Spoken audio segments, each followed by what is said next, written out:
Welcome to Joshua, Judges, and Ruth. Today we're going to look at the command of God to Joshua to utterly destroy the Canaanites, and then the reaction to that by atheists and even evangelicals. But here's Richard Dawkins, probably one of the best known atheists of our day and most influential. Here's what he said about this command to Joshua to utterly destroy or annihilate the Canaanites. He said, the Bible story of Joshua's destruction of Jericho and the invasion of the Promised Land in general is morally indistinguishable from Hitler's invasion of Poland. The Bible, it is not the sort of book you should give your children to form their morals. Joshua's action was a deed of barbaric genocide. Then he went on to accuse God of being a moral and evil monster.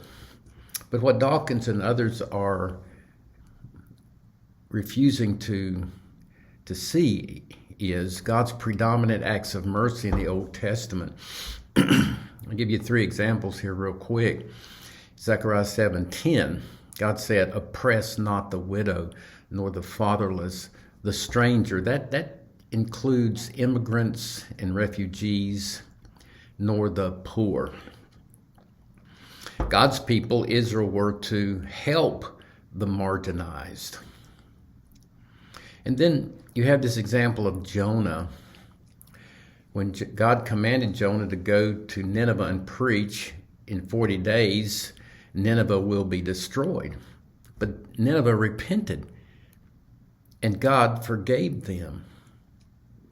God did not include in Jonah's message any option of repenting. But here's what we see in the Old Testament, according to Jeremiah 18:8, that it's inherent in every prophecy of judgment that if those who hear that message repent, God will be merciful, even if that option of repenting and mercy is not mentioned in the prophecy.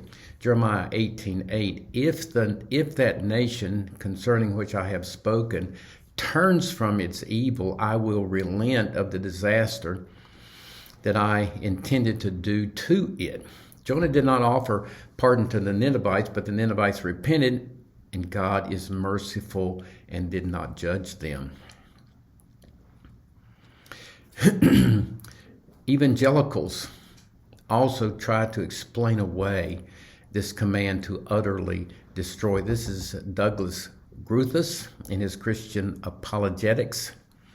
He says that this command to utterly destroy had only to do with military force, and Israel was defending themselves.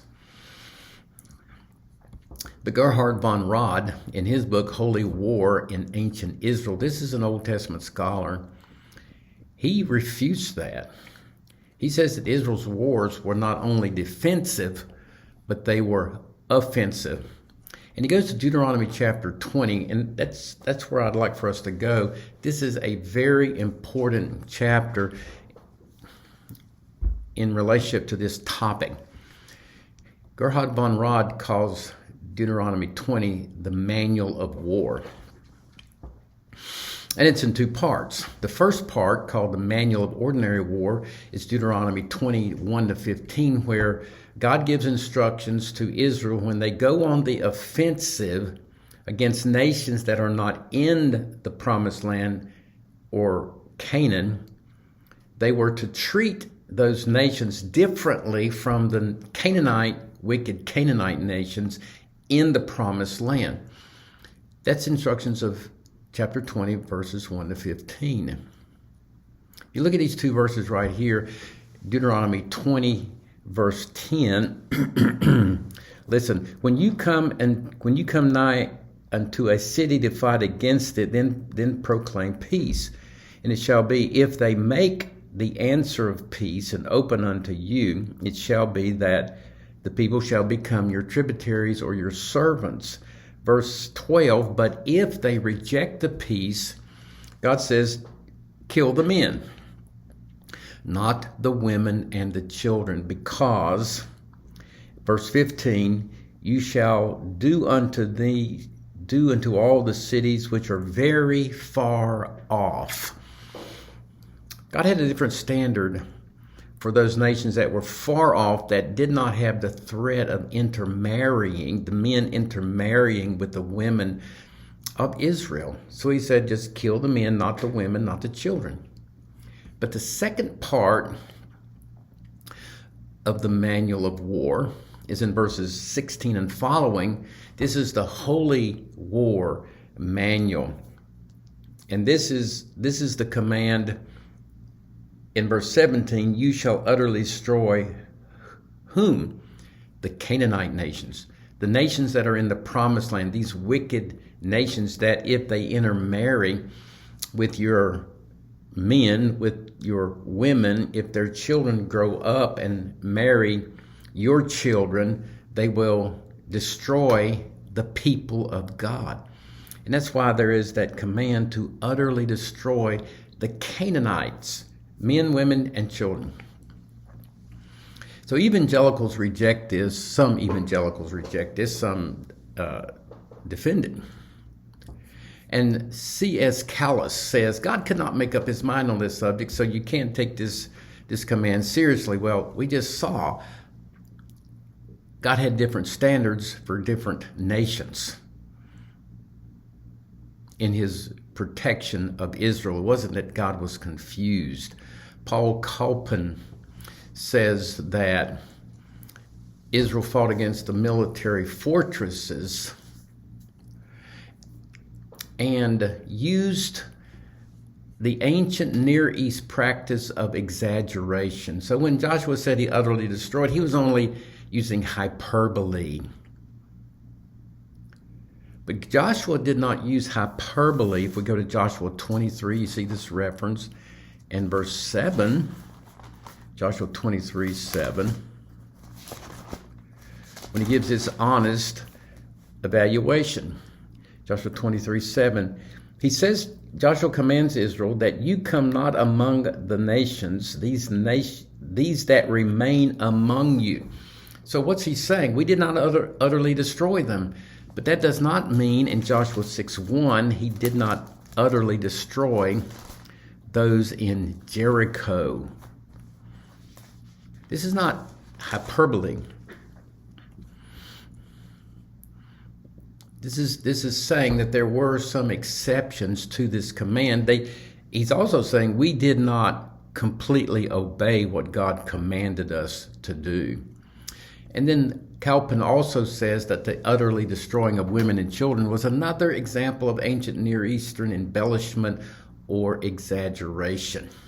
But the problem with the Canaanites was idolatry, and that idolatry was not limited to the men. The women were idolatrous. We already saw that.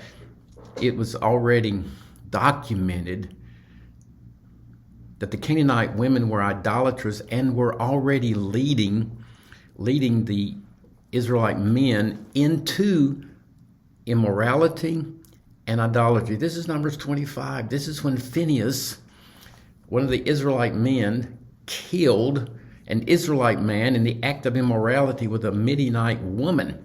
And how did God respond to that? God said to Phinehas that Phinehas has, quote, has turned away my wrath from the children of Israel. The idolatry was not limited to the men. The idolatry was included with the women who would lead Israel's men astray. Those children would grow up in that idolatry and lead astray the children of Israel. Richard Hess, another evangelical, says that in regard to Jericho, Rahab and her family were the only non-combatants in that city, and that's why they were singled out. The rest were soldiers. This was a military fortress. Israel was defending itself. But that's an argument from silence. Rahab is singled out because she became a believer. She was inducted into the Hall of Fame chapter in Hebrews 11 and she influenced her family. It wasn't because she was the only non-combatant. And then another evangelical, or another argument from the evangelical callous, he says, "Oh, this is just allegorizing. What we need to do is just allegorize these texts. These were not literal battles. These were spiritual battles." Even Dawkins refutes that argument. Even Richard Dawkins, the atheist, has a better hermeneutic than the evangelical callous. But again, Gerhard von Rad, the Old Testament scholar, says these were literal battles, and here's the steps that were taken in these literal battles. He has 7 of them. Holy wars commenced with the blowing of the trumpet. This was a literal summoning of Israel as an army. Israel prepared for battle by consecrating themselves. That's really important. God is the one who fought for Israel. This was a ragtag group of amateurs going against veteran armies. God defeated these armies. Israel fought in the armies of the living God. That's why sometimes God is called the Lord of hosts, the Lord of armies in the Old Testament. God caused Israel's enemies to lose courage. God directly defeated the enemy when he rained down great hailstones for Joshua. Sometimes Israel aided in the battle, but the high point of the harem, that command to utterly destroy, was the consecration, or what was captured and confiscated was given to the Lord. It was an offering to the Lord, their military commander who defeated the enemy. And at the very end, after the battle, Yahweh commanded, "To your tents, O Israel." He called them to battle, he aided them in battle, and then he sent them back to their homes after the battle. These were literal holy wars. And the question is, why? Why did God command Joshua to annihilate the Canaanites? And I'm going to give 3 theological arguments. But you remember, God had led Israel into Egypt. And at the very beginning of that, if we go to Exodus 12, this is when they are about to leave Egypt. This is after the 10 plagues. God said, "I will pass through the land of Egypt this night and will smite the firstborn in the land of Egypt, both man and beast, and all the gods of Egypt. I will execute judgment. I am the Lord." Why did God do that? Because the iniquity of the Amorites was complete. We go back 400 years to Genesis 15:6, and God said, the iniquity of the Amorites, or the Canaanites, is not complete. 400 years later, it is. In other words, the Canaanites in 400 years had become very wicked. They had rejected God's offer of salvation repeatedly. The other thing is, the Canaanites were in God's promised land to Israel. This is where God's Messiah would be born, Bethlehem of Judah.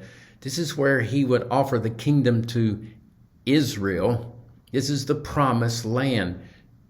This was Israel's land. The Canaanites were in Israel's land. And so they must be removed. There are 3 general theological justifications for holy war. This is called theodicy. The theologian John Frame right here describes theodicy as a justification for God's righteousness. So here's 3 theological justifications for holy war. Number 1, the command to kill Canaanites was justified because of the irremediable hardness of the hearts of the idolaters. They refused to repent, to turn to God after they had many opportunities. The crossing of the Red Sea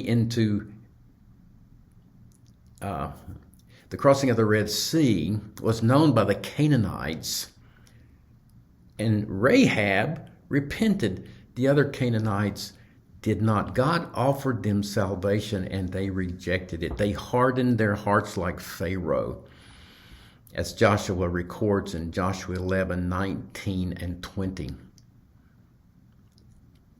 As Donald Campbell in Bible Knowledge Commentary says, the Canaanites' day of grace was gone.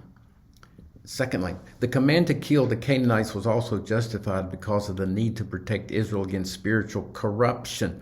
This was an incredible threat.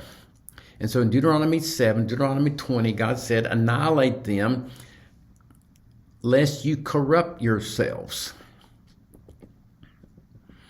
Again, after 400 years, the iniquity of the Amorites was full.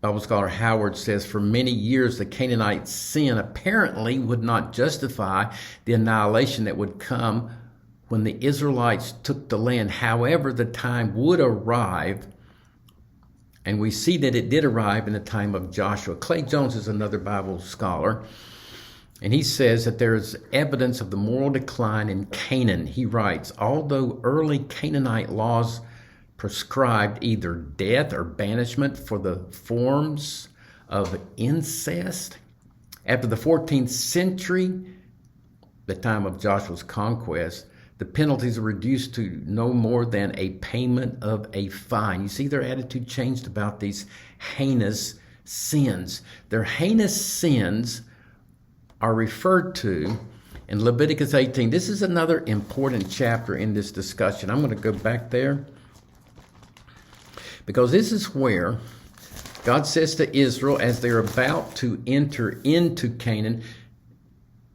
don't copy the sins of the Egyptians out of which you have just been delivered, but also do not live like the Canaanites.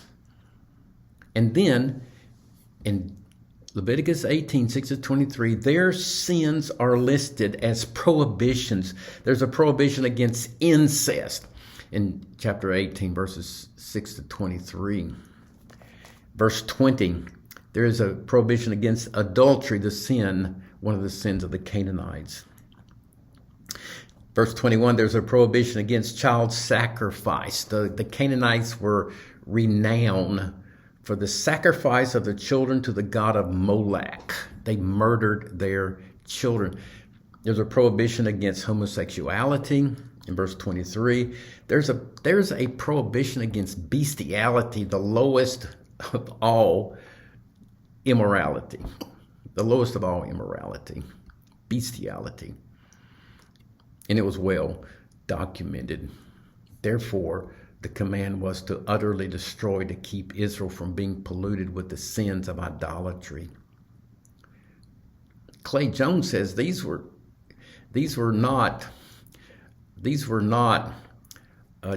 not genocide.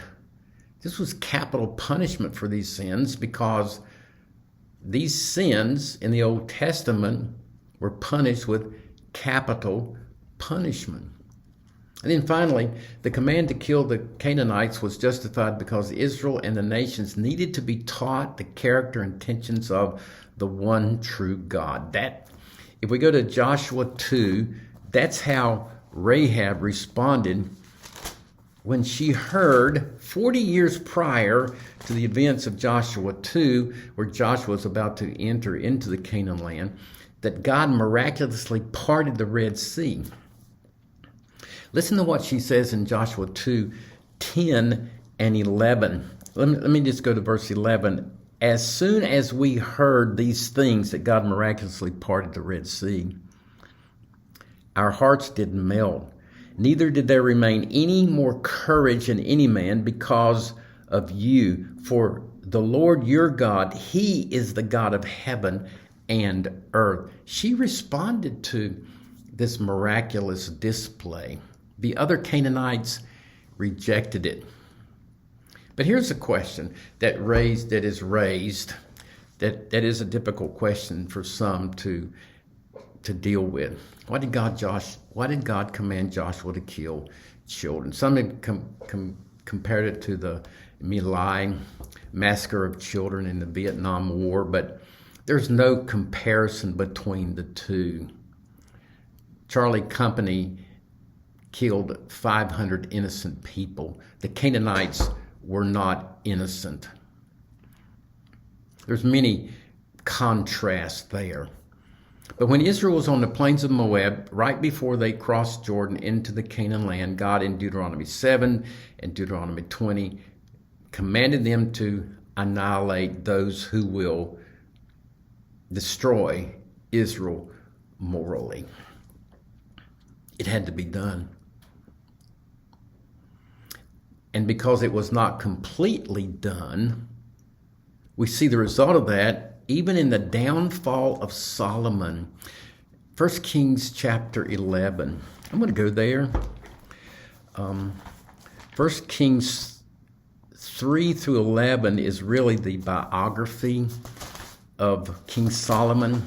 1 Kings 3 says, and Solomon loved the Lord.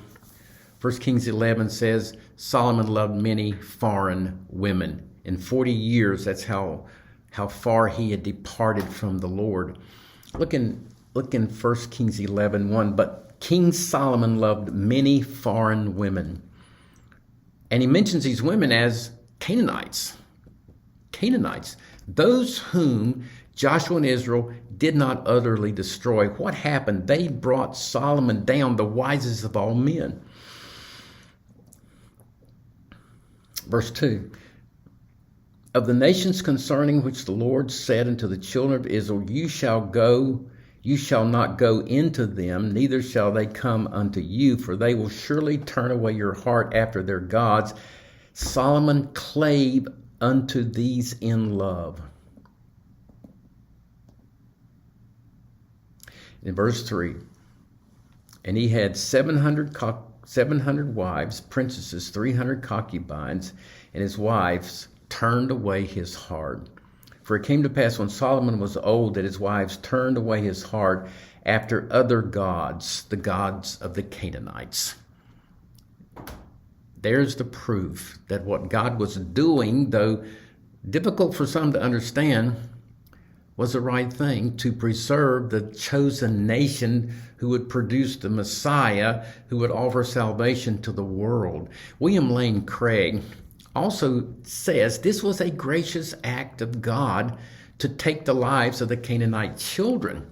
Had these children grown up and adopted the idolatry of the Canaanites when they died, they would have been eternally separated from God. But because they died before the age of accountability, they're in heaven. We will see them one day.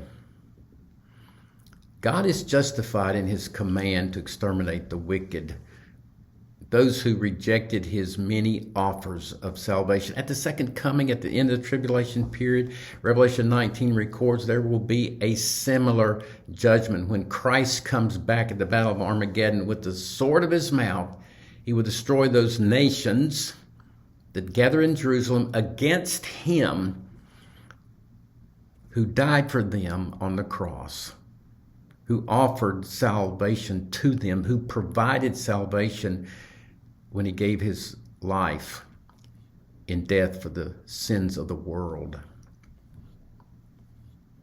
Here's a difficult statement in Joshua chapter 6 where God commands Joshua to utterly destroy the Canaanites.